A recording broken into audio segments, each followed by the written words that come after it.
আসসালামু আলাইকুম আপা। হ্যাঁ মিয়া, বয়স তো মেলা হইছে, দামড়া দুবড়া তো ঠিকই হইছে। ভিক্ষা করেন কি লেখা? আত্মাও তো ঠিক আছে, মাথায় সমস্যা। যে আমি তো ভিক্ষুক না। জায়গার মধ্যে আসছে, কিন্তু স্যার সাথে দেখা করেন যাইবো না, স্যার আমার বাদ ঘুম দিচ্ছে। কি আসছে রে? আসসালামু আলাইকুম। জি, আমার নাম মোহাম্মদ আব্দুল বাকের। আমার গ্রামের নাম রাজাপুর। ওই আপনারা পত্রিকায় একটা বিজ্ঞপ্তি দিয়েছিলেন, আমি সেটা দেখে এখানে আসছি, যেটা কিডনি দরকার। তো আমি সেই সুহৃদয়মান ব্যক্তি মোহাম্মদ আব্দুল বাকের। এই শুনছো, একটু তাড়াতাড়ি আসো তো, তাড়াতাড়ি আসো। হ্যাঁ, আসছি। আসসালামু আলাইকুম স্যার। ওয়ালাইকুম আসসালাম। এই লোক কি বলছে? আরে ওই যে আমরা যে পত্রিকায় বিজ্ঞাপন দিয়েছি না, হ্যাঁ, উনি পত্রিকার বিজ্ঞাপন দেখে এসেছে, আমাদের মেয়েকে কিডনি দিতে চাই। কিন্তু গ্রাম্য একটা লোক, ওনার থেকে কিডনি নেওয়া ঠিক হবে? দেখো আমরা তো ডোনার খুঁজছি, এখন যদি ডোনার না পাই সেক্ষেত্রে তো ওনার কিডনি নিতে হবে। আর ডাক্তাররা তো বিভিন্ন রকম পরীক্ষা নিরীক্ষা করে তারপরেই সিদ্ধান্ত নেবেন, তাই না? আর সবচেয়ে বড় কথা হচ্ছে আমাদের মেয়েকে তো বাঁচাতে হবে।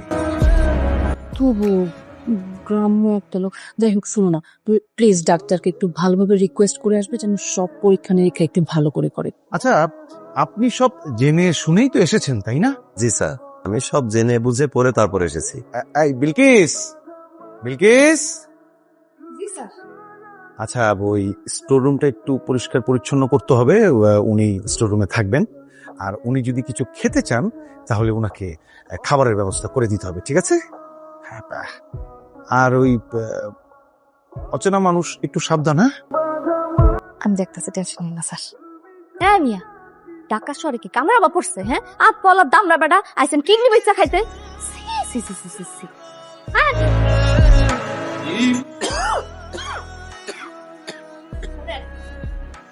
স্যারের গ্রামের জন যারাই আহে এই রুমের মধ্যে থাকে, আপনি আজকে থেকে এই রুমের মধ্যে থাকবেন। জি বুঝলাম। বিলকিস শোনেন, মানুষকে প্রথম দেখায় ভিক্ষুক ভাবা ঠিক না। এই পৃথিবীতে বহুত সাধু সন্ন্যাসী আছে যারা ভিক্ষুকের বেশে চলছে, এমনকি তার চেয়েও খারাপ বেশ। আপনি সাধুও না, আপনি সন্ন্যাসীও না, আপনি কিডনি বেচা খান। কিডনি বেচা খান কে লেখা? কাজ কাম করতারেন না? ডায়লগ তো ভালো দিতারেন। বহেন। ডাক্তার সাহেব, ওই পত্রিকায় যে বিজ্ঞপ্তিটা আমরা দিয়েছিলাম সেটা দেখেই উনি এসেছেন। উনি কিডনি দিতে চান। এখন ওনার কিডনি কি নেওয়া যাবে? বাকের ভাই, আপনি জেনে বুঝে সিদ্ধান্ত নিয়েছেন তো? স্যার, আমি গরিব হইতে পারি, কিন্তু বিবেকহীন না। আমরা কোনো কিছু বিবেক ছাড়া করি না। আজকাল টাকার জন্য কেউ কিডনি বিক্রি করে? স্যার, এই দেশে মানুষ এখন টাকার জন্য নিজেরাই বিক্রি করে দেয়, সেখানে একটা কিডনি বিক্রি করা তো অসম্ভব কিছু না। ভালো বলেছেন। যাই হোক, কিন্তু তার আগে আমি আপনাকে আরেকবার সময় দিতে চাই। আপনি ভালোভাবে ভেবে চিনতে তারপর আমাকে ফাইনাল সিদ্ধান্ত দেবেন। স্যার, আমি অতি ক্ষুদ্র মানুষ, আমার চিন্তা ভাবনা অতি ক্ষুদ্র, কিন্তু ক্ষুদ্র মানুষ হইলেও আমাদের অন্তরটা মহাসমুদ্র। আর স্যার, সমুদ্র কিন্তু সব মৌসুমে একই রকমই থাকে। বাকের সাহেব, আপনাকে কিন্তু কয়েকদিন আমাদের বাসায় থাকা লাগবে। জি।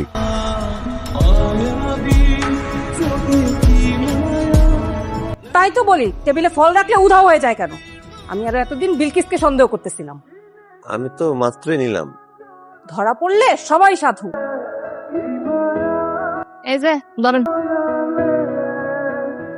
খাওয়ান লইছি, খাইয়া লন। এখানেই খাবো? তো কই খাইবেন আপনি? আপনার লাগে 5 স্টার হোটেলে লয়ে যেমন খাওয়ানো লাগে, আপনি কি প্রাইম মিনিস্টার? আপনি এইভাবে কথা বলতেছেন কেন? একটা মানুষ অপরজনের সাথে কথা বলবে নম্রভাবে, বিনয়ী হয়ে। ম্যাডাম কিন্তু ঠিকই সন্দেহ করছিল, আপেল চুরি কিন্তু আপনিই করছেন। চুপ থাক।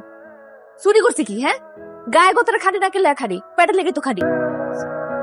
এদের চুরি কনা, এদের কয় পারিশ্রমিক। বাবা, বাবা, মা, আমি তোমাকে বলেছিলাম না যে এরকম একটা লোকের সাথে আমাদের মেয়ের কিডনি ম্যাচ করবে না। এখন তাহলে কি হবে? কিডনি কোথায় পাবো আমরা? ডাক্তার সাহেব, কোনো সমস্যা? কোনো সমস্যা, রিপোর্ট ইজ অ্যাবসলিউটলি ফাইন। আগামী পরশুদিন সকাল 11টায় আপনার মেয়ের অপারেশন। 9টার ভিতরে ডোনারকে নিয়ে হসপিটালে চলে আসবে। আফা, স্যার, আমি কিন্তু আগেই কইছিলাম এই লোক হইতাছে বাটপার কিসিমের লোক, এর দিকে একটু নজর রাখেন। না গেছে না, এখন বুঝেন আর তাইবো না। আপনি আবার সোফায় পাতলে বসেছেন।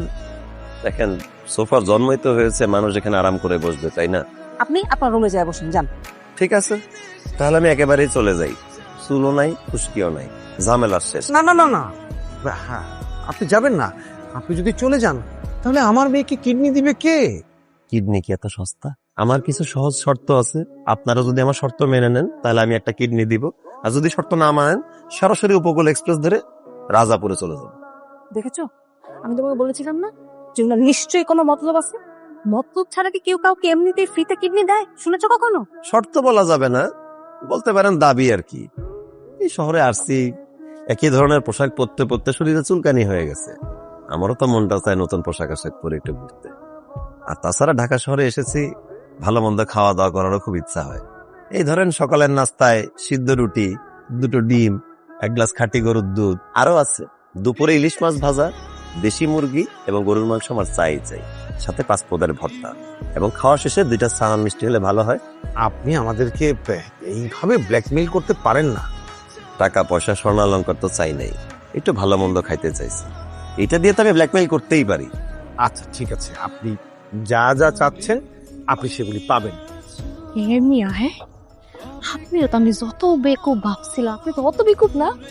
ঠিকই তো, সুযোগ বুঝা মাথার মধ্যে বাড়ি দিয়া বললেন আপনাকে দিবি।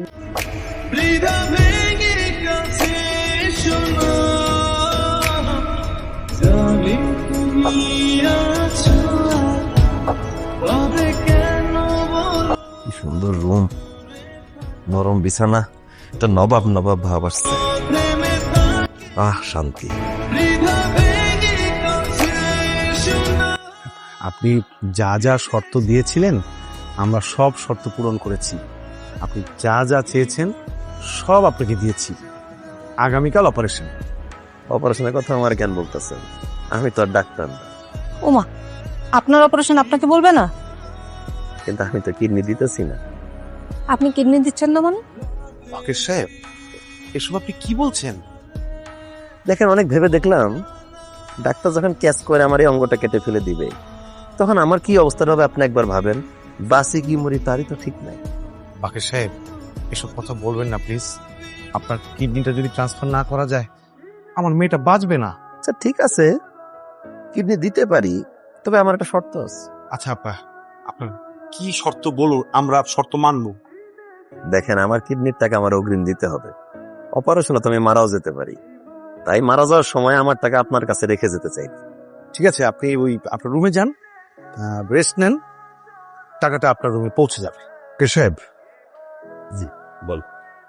এই যে আপনার টাকা। আগামীকাল অপারেশন, রাত জাগবেন না প্লিজ, ঘুমিয়ে পড়ুন।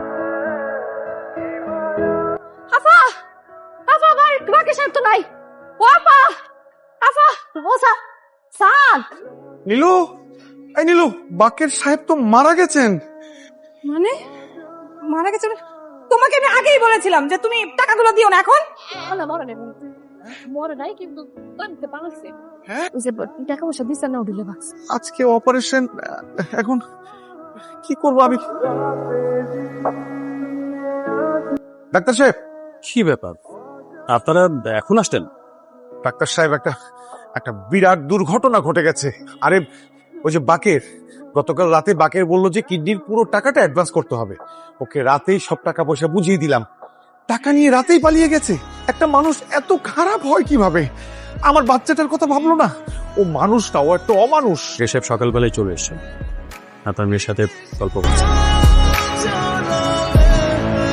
মামনি, শিক্ষিত হোক অশিক্ষিত হোক, গ্রামের হোক শহরের হোক, জাত ধর্ম কর্ম সব ভুলে সবকিছুকে তুচ্ছ করে মানুষকে ভালোবাসতে হবে।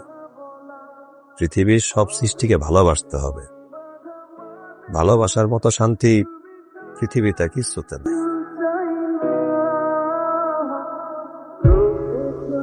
আমার মায়াটারেও আমি বাঁচাইতে পারলাম না,